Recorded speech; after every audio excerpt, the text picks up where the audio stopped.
Okay, so we'll be starting with international law now. Now, इसमें we need to keep in mind a few things. सबसे पहले कि the term international law was coined by Mr. Jeremy Bentham. Who is this Jeremy Bentham? That is immaterial. हमको ये चीज याद रखनी है कि जेरेमी बेंथम ने इंटरनेशनल लॉ टर्म दिया था, ठीक है? ओके, नाउ ये चीज हो गई। उसके बाद इंटरनेशनल लॉ की अगर मैं बात करूं, रूल्स एंड गाइडलाइंस होते हैं जो कि गवर्न करते हैं relations between the state. Okay, so rules and guidelines मतलब कि ये लॉ, ये वाली सी कब खत्म होगी, ये वाला लैंड कब चालू होगा, बेसिकली ये रूल्स होगा। फिर गाइडलाइंस, आपको टेररिज्म के लिए ऐसा करना है, ये करना है, वो करना है, ठीक है? तो बेसिकली इसकी बात होती है international law. Now they govern the relations between different states. India Pakistan में कैसा होना चाहिए, आपने ये सारी international law basically falls in the domain of United Nations. You guys have heard the name, okay? United Nations जो है, that was formed out after the second world war. तो सबको लगा कि एक गवर्निंग बॉडी होनी चाहिए 1945 में, तो यूनाइटेड नेशंस फॉर्म हुआ उसके। इसकी इंपॉर्टेंस क्या है, इंटरनेशनल लॉ में क्या डील करते हैं? तो टेररिज्म की बात होती है, टूरिज्म की बात होती है, इन्वायरमेंटल लॉस की बात होती है, ह्यूमन राइट्स की बात होती है, एंड और भी बहुत सारी चीजें जो कि हमारे लिए इममटेरियल है फिलहाल के लिए, in the perspective of plat. Okay, now these regulations can be issued and these regulation can govern, ठीक है? ये रेगुलेशन इशू हो सकती है इन सब पे, और इन सब पे हम अपने आप को गवर्न कर सकते हैं। वी कैन गवर्न आवरसेल्व्स और we can govern different states, या फिर आपस में they coordinate with each other, ठीक है? This was the main crux of what international law exactly is, ठीक? अब हम कुछ इस पे बात करते हैं कि treaties, conventions, pacts, charters, all these are a kind of agreement, ठीक? ये सब एक तरीके के अग्रीमेंट होते हैं जिनको आप क्या करते हो, ये अग्रीमेंट्स कहाँ दिए रहते हैं? ये अग्रीमेंट्स दिए रहते हैं किसी स्टैट्यूट में इनकी बात करी होती है, कोवेनेंट में किसी में बात करी होती है, या किसी डिक्लेरेशन से ही आता है, ठीक है? तो ट्रीटीज, कन्वेंशन, पैक्ट, चार्टर, ये वाला कन्वेंशन, ये वाला पैक्ट, ये वाली ट्रीटी, सब एक तरीके के अग्रीमेंट है जो किसी ने किसी से कुछ बोलने के लिए करे, ठीक है? ट्रीटीज जो होती हैं वो दो टाइप की होती हैं, दो वेरिएंट होते हैं ट्रीटीज के बेसिकली। एक, या तो वो ट्रीटी कोई लॉ बना रही होती है, या वो कोई कॉन्ट्रैक्ट कर रही होती है किसी के साथ, ठीक है? बेसिकली अग्रीमेंट होता है, या फिर उस ट्रीटी से कोई सा लॉ बन रहा है। लॉ बन रहा है तो वो भी एक अग्रीमेंट है एक तरीके का, कि ये लॉ हम बना रहे हैं, तुम पे एप्लीकेबल होगा, ऐसा ऐसा, ओके? सो बेसिकली ये हो गया एक ट्रीटी, दो तरीके की ट्रीटी होगी। अब इसका डिफरेंसेस देख लेते हैं, डिफरेंसेस क्या होता है ट्रीटी, ठीक है? This is of universal relevance and this applies only to two, या फिर उससे ज्यादा कोई छोटा सा नंबर होता है, उतनी नंबर ऑफ कंट्रीज पे अप्लाई होती है। नाउ आपने एग्जांपल्स देखे होंगे, ह्यूमन राइट्स ट्रीटी हो गई, जेनोसाइड कन्वेंशन हो गया, ये सारी चीजें जो होती हैं, ये सारी की सारी जो है ये ट्रीटी में कहलाती है, क्योंकि कोई लॉ बना रही होती है। ह्यूमन राइट ट्रीटी की मैं बात करूँ, ह्यूमन राइट ट्रीटी या फिर जेनोसाइड कन्वेंशन, ये कुछ एक लॉ बना के देना चाह रही है दुनिया को यूनाइटेड नेशंस की तरफ से, कि तुम इस बेसिस पे अब आगे अपने आप को गवर्न करो, या फिर ये रिकमेंडेड पैटर्न है जो तुमको फॉलो करना चाहिए। जेनोसाइड कन्वेंशन बेसिकली कि आप ऐसे हत्या नहीं करोगे, इसकी नहीं करोगे, उसको नहीं करोगे, करो, वो करो, ठीक है? ह्यूमन राइट ट्रीटीज में क्या बताएंगे कि ह्यूमन राइट को आपको ऐसे रिस्पेक्ट करना है, ये करना है, वो करना है। नाउ जो ट्रीटी कॉन्ट्रैक्ट्स हैं, जो कि मैंने बोला कि या तो वो किसी टू नेशंस पे लगेंगे, या फिर उनसे कोई स्मॉलर अमाउंट में लगेंगे, टू से स्मॉलर नहीं, टू या फिर थ्री या फिर 4, 5, 6, 7 ऐसा, ठीक है? तो इसका एग्जांपल है extradition treaty between France and India. France की बात हो रही है, इंडिया की बात हो रही है, दो लोग हैं, ठीक है? नाउ ट्रीटीज, एंड यहाँ तक सबको समझ में आया इंटरनेशनल लॉ जो भी मैंने अभी तक बताया है? हाँ भैया। हाँ भैया। नाउ हम चलते हैं सोर्स ऑफ इंटरनेशनल लॉ पे, कि इंटरनेशनल लॉ आया कहाँ से। सबसे बड़ी बात, ये इंटरनेशनल लॉ की शुरुआत कहाँ हुई थी? बेसिकली ट्रीटीज से आया है। पहली बात तो कि ट्रीटीज जो है कहीं ना कहीं बनती रहती हैं, तो उससे, जैसे हमने मेंशन अबव, हमने ट्रीटीज की बात कर ली। पहली चीज, इंटरनेशनल कस्टम्स, कस्टम्स मतलब प्रैक्टिसेस, जनरल प्रैक्टिसेस जो भी कहीं एक्सेप्ट होती हैं एज अ लॉ, हमने उनको सोर्स ऑफ इंटरनेशनल, कहीं एक जगह होता है, किसी को अच्छा लगा यूनाइटेड नेशन को कि ठीक है ये होना चाहिए लॉ, तो उन्होंने बोला हाँ ठीक है, सब देशों के लिए हमने अप्लाई, ठीक है? ये हो गया दूसरा सोर्स। नाउ तीसरा सोर्स क्या होता है? General principles of law recognised by civilised nations. Civilised nation किसको मानते हैं? डेवलप्ड नेशंस बेसिकली, ठीक है? तो ये स्पेसिफिक रूल्स हैं जो कि वेरी करते हैं कंट्री टू कंट्री, एंड अगर कुछ ऐसे रूल अगेन किसी कंट्री को पसंद आते हैं या फिर यूनाइटेड नेशंस को पसंद आते हैं तो उसे एज अ लॉ वो सबके लिए बता देता है कि तुम भी ऐसा करो, अच्छा लग रहा है, ठीक है। इसका फोर्थ सोर्स है judicial decisions. International court of justice का कोई भी डिसीजन होता है, आईसीजे आपने नाम सुना होगा, इसके बारे में हम लोग फैक्ट चेक भी करेंगे क्या कैसा इंपॉर्टेंट है। तो इंटरनेशनल कोर्ट ऑफ जस्टिस जो है वो उसके जो भी डिसीजन होते हैं वो हमेशा कोई ना कोई लॉ बन जाता है आगे, ठीक है, क्योंकि वो that is a court of the world, ठीक है। अब इंटरनेशनल कोर्ट ऑफ जस्टिस के बारे में थोड़ा सा पढ़ लेते हैं कि क्या है, क्या फैक्ट्स हैं इसके relevant. Okay, international court of justice जो है that is first of all an organ of the United nation. United nation के 6 प्रिंसिपल ऑर्गन है, उसमें से एक होता है आईसीजे। ओके, एक इंटरनेशनल क्रिमिनल कोर्ट भी है आईसीसी, लेकिन वो इतना ज्यादा एक्टिव नहीं है, लेकिन क्योंकि क्रिमिनल एक्टिविटीज नहीं होती अमंग द नेशंस, बेसिकली बड़े लोगों की बड़ी क्राइम होती है तो वो क्रिमिनल तो नहीं करते एक दूसरे के साथ, सिविल क्राइम ज्यादा होता है, व्हाइट कॉलर क्राइम्स बेसिकली, ठीक है। तो इंटरनेशनल कोर्ट ऑफ जस्टिस 6 इन 6 प्रिंसिपल ऑर्गन्स में से एक है जो कि यूनाइटेड नेशन का। It basically settles dispute between nations, ये हो गया उसका एक काम। दूसरा काम होता है कि it gives advisory opinions to the nations. देखो तुम्हारे बीच में, इंडिया और पाकिस्तान के बीच में ये लड़ाई चल रही है, एक काम करो, कश्मीर का आधा हिस्सा तुम रख लो, आधा हिस्सा उसको लो, ये advisory opinion. These advisory opinions are not mandatorily imposed on any nation to be followed. ये चीज हमको दिमाग में रखनी है। आईसीजे का कोई भी डिसीजन किसी भी कंट्री पे बाउंड नहीं होता। डिस्प्यूट सेटल करना हो चाहे एडवाइस देना हो, आईसीजे कुछ भी बोलेगा, केवल वो एक सजेशन के लिए लिया जाता है कि हमने ये बोल दिया, ये हो गया वो हो गया, सजेशन है, मानना हो मानो, नहीं मानना मत मानो। ये है आईसीजे। ये बहुत बड़ा लूप होल है, क्यों रखा है तुमने आईसीजे जबरदस्त, कोई मानना ही नहीं है किसी को, ठीक है। तो ये that it is what it is, ठीक है। It was established in 1945। इसका हेडक्वार्टर द हेग, नीदरलैंड में। तो the Hague is a city, जो कि जस्टिस सिटी बोलते हैं उसको। तो द हेग नीदरलैंड में इसका हेडक्वार्टर है। इसका जुरिस्डिक्शन है वर्ल्ड वाइड, पूरी दुनिया इसकी जुरिस्डिक्शन। 193 कंट्रीज या एक दो ही छूट गई होंगी इसके अलावा, ठीक है। तो 193 कंट्रीज का जुरिस्डिक्शन है। 15 जजेस बैठते हैं जो कि ऑल ओवर द वर्ल्ड से उठ के आते हैं। हर जज का एक टेन्योर होता है जो कि होता है 9 साल ईच। इंडिया से द ओनली जज till now is mister Dalveer Bhandari and he is there since long, ठीक है। तो this video, this particular recording, it can be relevant to anyone who is watching this after 2-3 years also, क्योंकि वो बहुत साल तक रहेंगे, बहुत साल से हैं, ठीक है। दलवीर भंडारी जो है काफी बढ़िया थे, सुप्रीम कोर्ट से एलिवेट होके वहां पे गए थे एंड उनका काम इतना अच्छा है कि उनको आईसीजे से जाने नहीं देते, ठीक है। इंडियन जज है दलवीर भंडारी, जो कि अभी वही, ठीक। उसके बाद टेरिटरीज एंड सी की बात कर लेते हैं। हमको आईसीजे का सब समझ में आ गया, जल्दी से बता दो म्यूट करके। हाँ भैया। जी भैया। यस भैया। ठीक, तो आईसीजे का समझ में आ गया है। Now will talk about territories and the sea. Territory कैसे देखी जाती है, सी बॉर्डर्स क्या होती हैं, अनक्लॉज क्या है, ठीक है। UNCLOS is basically United Nations convention on law of seas. Law of seas एक बहुत बड़े मैरिटाइम लॉ की बात जब होती है तो बहुत बड़ा एक एरिया बन जाता है। तो किसी कंट्री की टेरिटरी कैसे देखी जाएगी, सी में आपको कहाँ तक अधिकार है, आप अपने देश से बहुत आगे तो नहीं जा रहे हो, ठीक है। तो दिस जो है अनक्लॉज, it was completed in 1982 but it came into force in 1994। तब से ये सारी रेलेवेंट टर्मिनोलॉजीज जो है वो चलती आ रही है। रेलेवेंट टर्मिनोलॉजीज की बात करेंगे, क्या क्या चीज आपको पढ़ना इंपॉर्टेंट है इंटरनेशनल लॉ में।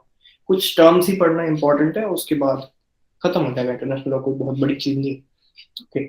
सो टेरिटोरियल वाटर्स की अगर मैं बात करूं, टेरिटोरियल वाटर्स क्या होते हैं? Territorial waters are 12 nautical miles from the baseline of a coast. We will see this in a diagrammatical representation also, but पहले यहाँ पे पढ़ लो। टेरिटोरियल वाटर क्या है? जो आपकी कोस्ट लाइन होती है बेसिक, उससे 12 nautical miles, इसको कन्वर्ट करके देख लेना गूगल पे कितना आता है, कितने किलोमीटर, ठीक है। तो 12 nautical miles from the baseline of the coast, ये होता है आपका टेरिटोरियल वाटर। टेरिटोरियल मतलब आप ही की टेरिटरी, पूरी सोवरेनिटी, पूरी सोवरेन पावर है किसी भी नेशन के पास कि वो उसमें कुछ भी कर सकता है। फॉरेन शिप्स अलाउड है, पहली बात तो पूरी पावर है। दूसरी बात, फॉरेन शिप्स अलाउड हैं लेकिन इनोसेंट पैसेजेस, जाना है जा सकते हो उसके में से निकल के। तुम कहीं कुछ क्रॉस हो रहे हो, कोई कार्गो जा रहा है, तुम्हारा इनोसेंट पैसेज बोलते हैं उसको, ठीक है। फॉरेन शिप्स अलाउड होती है। तुम वहां पर अगर कोई एक्सकवेशन कर रहे हो, कुछ खुदाई जा रहे हैं, भैया हमारा देश है वो, ठीक है। इंडिया में आके यूएस वाले कुछ खुदाई करने आ रहे, हमें द्वारकाधीश ढूंढनी जमीन, अरे हमसे परमिशन तो लो पहले, ठीक है। ये चीज होगी। तीसरी चीज, sovereignty extends to the air space and the sea bed below. केवल पानी नहीं, उसके ऊपर जितनी पूरा आसमान है, 12 नॉटिकल माइल्स मेरा, पूरा सी बेड 12 नॉटिकल माइल्स मेरा, उसके अंदर से सोना निकल रहा, पेट्रोल निकल रहा, सब मेरा। तुमने एक वो रिलायंस की वो देखी होगी, पेट्रोल रिफाइनरी है बिल्कुल बीच सी बेड में, जहां से वो पेट्रोल निकालता है। फोटो देखी होगी रिलायंस की, देखिए। हाँ भैया। हाँ भैया। हाँ देखिए भैया। 12 नॉटिकल माइल्स के अंदर आता है, ठीक है। अब तुम सोचोगे कि what about the areas where this 12 nautical mile clashes with any other nation, for example Sri Lanka. 12 nautical miles के बाद तो श्रीलंका ही खत्म हो जाएगा यार, वो तो उसके बीच में ही आ रहा है। इस केस में क्या होता है, इस केस में उन दोनों का मेन डिस्टेंस हो जाता है, किसी का एरिया नहीं, एक का खत्म होगा दूसरे का चालू हो जाएगा। इसमें मान लो 32 किलोमीटर दूर है धनुषकोडी जो अपना लास्ट एरिया, वहां से श्रीलंका शायद 18 किलोमीटर बचता है, और लैंड एरिया से वो 32 बचता है, ठीक है। 18 किलोमीटर बचता है, तो इंडिया के 9, श्रीलंका के 9, ये हो गया कॉमन एरिया। कॉमन कुछ बचता ही नहीं है, 9 इधर का खत्म हुआ, उधर का श्रीलंका चालू हो गया, ठीक है। ये ऐसे दे दिया जाता है, कुछ भी होता है तो वो है। इसमें सबसे ज्यादा कॉम्प्लिकेशंस आती हैं एक कंट्री के पास। एक कंट्री का जो वो है ना कि उसकी टेरिटरी, इतने माउंटेन, इतनी चट्टाने हैं जो कि हर कोई अपने आप को क्लेम करता है। तुम कभी जाके अभी इस क्लास के बाद गूगल पे सर्च करना कि नॉर्वे कैसा है। नॉर्वे के टेरिटोरियल वाटर्स इतने कॉम्प्लिकेटेड हैं कि कहीं कुछ हो रहा है, कहीं कुछ हो रहा है, वही अंदर वाला भी हमारा है, बाहर वाला भी हमारा है, उसके दूर वाला भी हमारा है। उनकी एक एक करके पहाड़ चट्टान बहुत सारे नॉर्वे में, तो इनके टेरिटोरियल वाटर्स डिटरमाइन करना बहुत ज्यादा मुश्किल हो जाता है। ऐसे करते करते नॉर्वे है तो इतनी सी कंट्री, लेकिन वो खींचे इतनी लंबी गई यार, इतना बड़ा नॉर्वे हो, क्योंकि उसके पहाड़, छोटे छोटे आइलैंड भी इतनी दूर दूर तक, और हर आइलैंड से 12 नॉटिकल माइल, मतलब इतना बड़ा नॉर्वे, ठीक है। तो नॉर्वे का भी इसको गूगल करना तो तुम्हें पता लगेगा कैसा है वो, उसको जूम करके देखना कभी, नॉर्वे के टेरिटोरियल वाटर्स कैसे निकाले जाते हैं, ठीक। This was all about territorial waters. अब हम टेरिटोरियल वाटर्स से थोड़ा सा आगे चलते हैं, वो आ जाता है area of 12 nautical miles which is called the contagious zone. Now in this zone a state has limited control. किसी भी स्टेट का एक लिमिटेड कंट्रोल होता है। लिमिटेड कंट्रोल एज इन के आप कुछ परमिशन उसमें आप कर सकते हो, कुछ चीजें अलाउड नहीं है। अब आप फॉरेन शिप से ये नहीं बोलोगे इस जोन में कि आपको इंस्टेंट पैसेज अलाउड है, ये नहीं, कुछ भी कोई भी कर सकता है, तुम्हारा कंट्रोल थोड़ा लिमिटेड हो जाता है वहां पर जाके। 100% सोवरेनिटी अलाउड नहीं होती। ये कब है, हमने देखा था, जैसे भी मैं डायग्राम में बताऊंगा तुमको समझ आ जाएगा, ठीक है। कॉन्टिनेंटल शेल्फ क्या होती है, area of shallow waters near the coast line, वो लहरें आती हुई नहीं देखी, थोड़ा सा आगे जाते हैं उससे, ये डायग्राम में तुमको समझ आएगा, दिख रहा है। कॉन्टिनेंटल शेल्फ देख रहे हो, बीच के पास में ये जो हल्के से वो होते हैं, बिल्कुल गहरा ओशन जाने से पहले वाला एरिया, तुमने बीच देखा है तो ये चीज देखी होगी, ये इसको बोलते हैं कॉन्टिनेंटल शेल्फ, ठीक है। जो हल्का हल्का पानी बीच के पास आता रहता है, तो नीचे लैंड भी, ये होता है कॉन्टिनेंटल शेल्फ। डायग्राम से ज्यादा अच्छे समझ में आएगा, shallow water near the coast. आ गया समझ में? हाँ भैया। हाँ भैया। यस भाई। ठीक है। अब अगले दो चीजें हैं, अपना वो होता है एक्सक्लूसिव इकोनॉमिक जोन, जो कि कोस्ट से लेकर 200 नॉटिकल माइल्स तक जाता है। Now in this particular zone the state has a special right in regards to your use of marine resources. आप इसमें एक्सप्लोरेशन के लिए जा सकते हो, रिसर्च पर्पस के लिए जा सकते हो, मरीन रिसोर्सेज यूज कर सकते हो।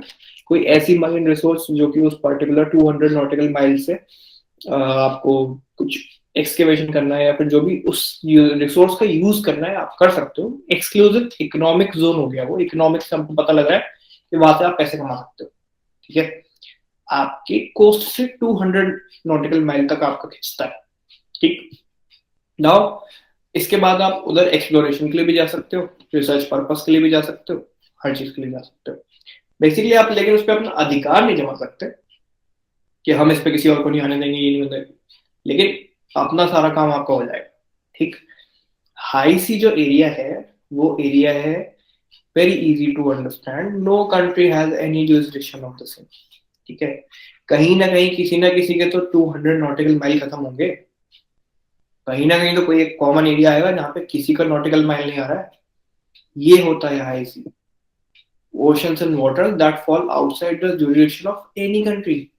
कोई भी कंट्री नहीं क्लेम कर रही है इस एरिया को, ये है हाई सी। ठीक है, अब एक डायग्राम जिससे आप बहुत अच्छे समझ जाओ। ये है लैंड एरिया, ये लैंड एरिया हो गया। ठीक, समझ आ रहा है? लैंड पे ये आ गया बीच, ये हो गया 12 नॉटिकल माइल। फिर 12 नॉटिकल माइल से हम लोग 12 और खींच लेंगे तो ये हो गया अपना कंटेजियस जोन। तो ये टोटल 24 तक का हो गया कंटेजियस जोन।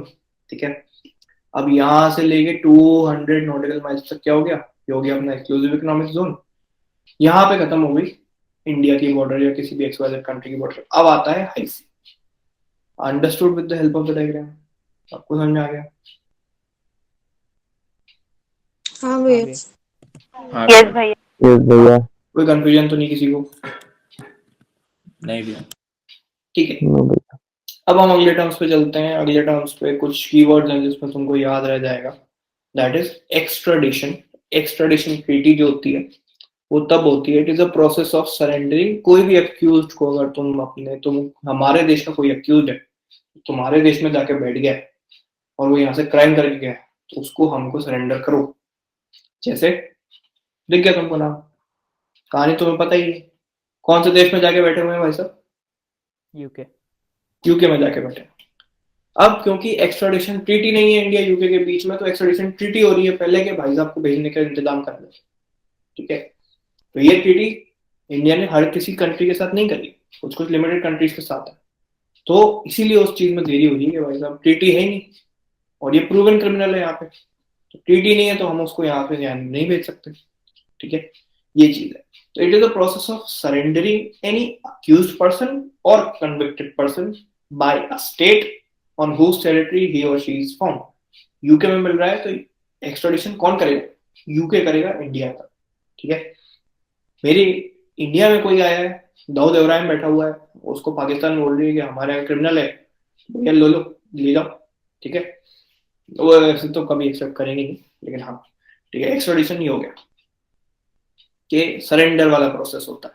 ठीक, एम्बार्गो क्या होता है? एम्बार्गो या तो एक पार्शियल बैन होता है या तो एक कंप्लीट बैन होता है of trade and commerce with a particular country. North Korea ने क्या कर रखा है, यूके एंड यूएस से कोई सामान नहीं आएगा हमारे देश में, ये किंग जोंग उन ने बोल रखा है साफ साफ। क्या हो गया? एम्बार्गो हो गया। हमने बोल दिया हमारे से पाकिस्तान से कुछ नहीं आएगा, क्या हो गया? एम्बार्गो हो गया। ट्रेड एंड कॉमर्स पे बैन लगता है, पार्शियल हो सकता है, कंप्लीट हो सकता है। नॉर्थ कोरिया में कंप्लीट है, यूएस का कोई सामान नहीं जाएगा, आईफोन हो बाहर जाए, गूगल हो, कुछ भी हो, व्हाट्सएप हो, सब बाहर जाए, यूएस का कुछ भी नहीं लेंगे। ठीक है, this is called an embargo. समझ में आ रहा है यहाँ तक? जल्दी बोलो। हाँ भैया। हाँ भैया। यस यूएस के Yes, साथ ही है। क्या क्या क्या यूएस के साथ? नॉर्थ कोरिया का क्या ये पॉलिसी सिर्फ यूएस के साथ ही है? भाई उसको कोई नहीं समझ सकता है, मत ही पूछ। ठीक है, रिपाट्रिएशन पे चलते हैं। रिपाट्रिएशन इज बेसिकली या तो वॉलंटरी या तो forced return of any assets और any person to their place of origin. ठीक है, रेफ्यूजीज किसी कंट्री में आ जाते हैं। ठीक है, इंडिया, बांग्लादेश से इंडिया रेफ्यूजीज आते हैं, अफगानिस्तान से इंडिया रेफ्यूजीज आते हैं, या तो वॉलंटरी हम उनको वापस भेज दें या तो फोर्स करके भेज दें, that is called repatriation. This basically is in the case of refugees जो आ जाते हैं दूसरे देशों से, भैया जाओ यार, तुम्हारा देश थोड़ी जबरदस्ती क्यों आ गए। ठीक है, तो ओरिजिन के प्लेस पे भेजा जाता है उनको। This can also happen in the case of goods या फिर असेट्स। ये इनके केसेस में होता है, लोगों के केसेस में भी होता है। ठीक है, हमारे यहाँ कुछ तैरता हुआ आ गया, कोई किसी की बोट आ गई, किसी की शिप आ गई, किसी का मर्द आ गया, हमें पता है कि ये चाइना का या बांग्लादेश का या म्यांमार का या मालदीव का या मलेशिया का है। हमने बोल दिया भाई तुम्हारा इधर आ गया, चलो ले जाओ वापस। हमने क्या करा, वॉलंटरी ले ली कि भाई ले जाओ। ठीक है, अब कोई कंट्री मांग भी सकती है, फोर्स करके भी मांग सकती है कि भैया हमारे रेफ्यूजी हैं, हमारे लोग हैं, वापस करो। ठीक है, ये again it requires a repatriation treaty. Extradition में भी ट्रीटी चाहिए, रिपैट्रिएशन में भी ट्रीटी चाहिए। इंडिया की बांग्लादेश से ट्रीटी नहीं है, इसीलिए बांग्लादेश के रेफ्यूजीज इंडिया में रहते हैं। हम वापस भी नहीं भेज सकते, फोर्स भी नहीं कर सकते, निकाल भी नहीं सकते।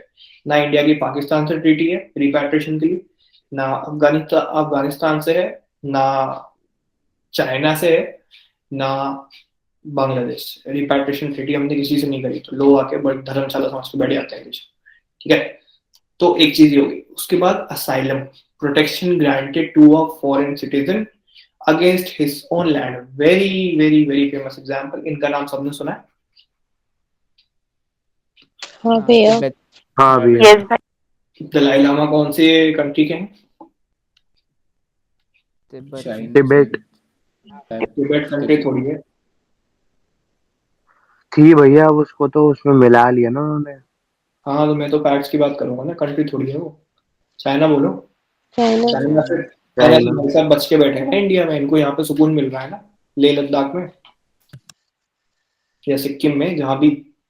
तो हमने इनको प्रोटेक्शन ग्रांट कर रखी है against a foreign state of his own state. ठीक है, इंडिया ने किसको प्रोटेक्शन ग्रांट करी? दलाई लामा को। और वो कौन सा स्टेट है? फॉरेन स्टेट से आया, उसका खुद का स्टेट था ना वो। हाँ, इसको कहते हैं seeking asylum in a country. Asylum seekers, asylum seekers क्या होते हैं कि भाई मेरे देश से मुझे खतरा है, मुझे बचा लो, मुझे रख लो। ठीक है, तो किसी कंट्री ने हाँ ठीक है आ जाओ रह लो। अब हमने दलाई लामा को इसलिए रखने दिया क्योंकि भाई साहब ये अच्छा आदमी है एंड इससे हमको कोई खतरा नहीं है इंडियंस को। ठीक है, इसीलिए उन्होंने उसको प्रोटेक्शन ग्रांट कर रखी है। हाँ भाई रह ले। ठीक है, एक तो तू अच्छे काम भी कर रहा है, अच्छी चीजें भी फैला रहा है, बुद्ध धर्म को फैला रहा है, ये कर रहा है, वो कर रहा है, तेरे से कोई खतरा तो वैसे ही नहीं है, तो क्या ही करोगे हमको, रह लो। इसलिए उनको असाइलम ग्रांट कर रखा है। एंटी डंपिंग की बात करें अगर, last thing, 10 things I wish to tell you, तो 10 पॉइंट्स थे एंड 10वां पॉइंट ये है कि एंटी डंपिंग क्या होती है। एंटी डंपिंग बेसिकली मींस एक पॉलिसी कोई गवर्नमेंट बनाती है किसी कंट्री में, जिससे वो प्रिवेंट करती है किसी भी कंपनी को एक्सपोर्ट करने के लिए, वो भी कोई भी प्रोडक्ट अगर वो अपने देश में जिस प्राइस पे चार्ज करती है उससे कम में अगर वो एक्सपोर्ट कर रही है। एग्जाम्पल से समझते हैं। ठीक है, एंटी डंपिंग ड्यूटी तुमने सुना होगा कहीं ना कहीं। ठीक है, एग्जाम्पल लेता हूँ तो समझ आएगा। यस भैया। मैं मैन्युफैक्चर करता हूँ मोबाइल फोन्स, मेरी कंपनी का नाम है माइक्रोमैक्स। ठीक है, और पाकिस्तान में, ये पाकिस्तान है, पाकिस्तान का तो क्या एग्जाम्पल नहीं है, तो कुछ एग्जाम्पल ही नहीं जा पाते, बेचारे भूटान को फंसाते हैं। ठीक है, मैंने इंडिया में मोबाइल्स मैन्युफैक्चर करता हूँ, मैं वहां पर उनका कैनवास 2 बेचता हूँ 10,000 रुपीज में। You guys remember canvas 2? Yes भैया। कितना प्यारा फोन था। ठीक है, तो मैं कैनवास 2 बेचता हूँ इंडिया में, 10,000 का ही था शायद, है ना, काफी रेवोल्यूशनरी मोबाइल फोन। तो 10,000 का कैनवास 2 बेचता हूँ मैं माइक्रोमैक्स का इंडिया में। एंड मैंने इंडियन मार्केट्स में इसकी प्राइस 10,000 रखी हुई, लेकिन मैं जैसे ही इधर गया मैंने इसकी प्राइस कर दी 1K। अब जो भी एग्जिस्टिंग मैन्युफैक्चरर्स होंगे भूटान में मोबाइल मैन्युफैक्चरिंग के, जो भी मोबाइल बेचते होंगे म्यांमार भूटान में, वो 5,000 का बेचेंगे, कम से कम 2,000 का बेचेंगे। लेकिन मैंने इस चीज के होते हुए उनका तो मार्केट डिस्टर्ब कर दिया ना। क्या हाँ आप कोई वहां पर माइक्रोमैक्स के फोन के अलावा कुछ खरीदेगा? ये बताओ। नहीं। नहीं भैया, ये तो मतलब एंटी कंपटीशन प्रैक्टिसेस है। ठीक है, इसीलिए एंटी डंपिंग ड्यूटी लगाई जाती है प्रोडक्ट्स पे, कि भाई तुम 1,000 में बेच रहे हो लेकिन तुम पे ड्यूटी 3,000 की लग गई अगर, ये तो एग्जाम्पल है, हाइपोथेटिकल सिचुएशन है, तो 3 गुना नहीं लगेगी, लेकिन अच्छी खासी ड्यूटी लगा के उसकी प्राइस बढ़ा दी जाती है। एंटी डंपिंग इंडिया के साथ किसने करी है सबसे ज्यादा, ये बताओ। चाइना। चाइना। सारे प्रोडक्ट कम कर दिए चाइना ने उठा के, पूरा मार्केट डिस्टर्ब करके रख दिया लोकल मैन्युफैक्चरर्स का। तुमने नहीं देखा हर दूसरी चीज made in China, made in China, made in China, नहीं देखा? इंडियन गवर्नमेंट ने अलाउ किया एंड उसने वो पूरा मार्केट खा गया इंडिया का, चाइना। तो ये एंटी डंपिंग ड्यूटी किस पे लगेगी? चाइनीज प्रोडक्ट्स पे लगेगी। कौन लगाएगा? गवर्नमेंट। Indian government. ठीक है, इंडियन गवर्नमेंट लगाएगी भाई देखो तुम ये चीज बेच रहे हो, अगर तुम सीरीज लाइट बेच रहे हो दिवाली वाली, ठीक है, तुम इसको 100 रुपए की 3 बेच रहे हो, हमारे यहाँ तो 100 रुपए की एक बन रही है, तो बंदा वो तो लेने जाएगा नहीं। तुम एक काम करो उसको 150 का कर दो, फिर भी रीजनेबल लगेगा लोगों को 100 रुपए वाली खरीदना, मेड इन इंडिया जो भी है, लेकिन 150 तो कर ही दो ड्यूटी लगा के, ताकि हमारा लोकल मैन्युफैक्चरिंग मार्केट ना हैम्पर। ये होता है main M of imposing any anti dumping duty.